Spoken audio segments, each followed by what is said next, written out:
During hemagglutinin or HA folding and assembly, the chaperone protein BIP binds to the nascent polypeptide chain.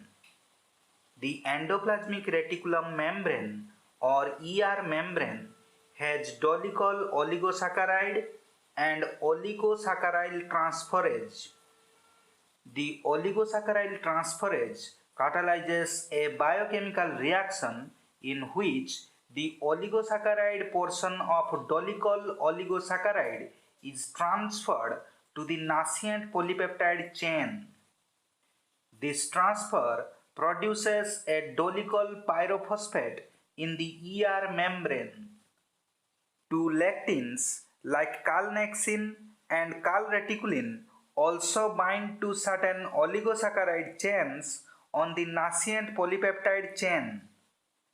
The binding of BIP, calnexin and calreticulin promotes proper folding of adjacent segments. A total of 7 N-linked oligosaccharide chains are added to the luminal portion of the nascent polypeptide chain during co-translational translocation.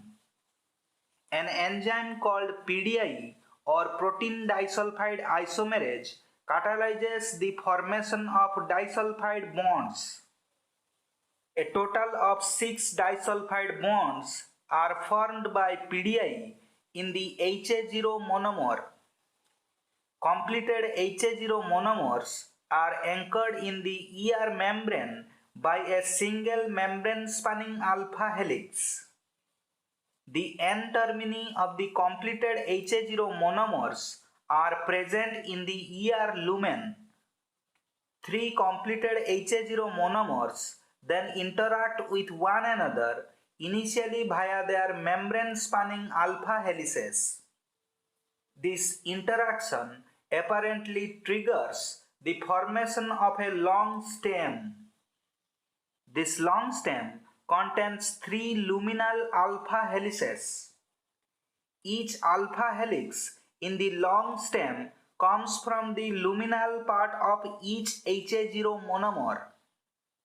This whole structure is called as HA0 trimer, having 3 luminal alpha helices. The trimeric hemagglutinin protein or HA forms the spikes that protrude from the surface of an influenza virus.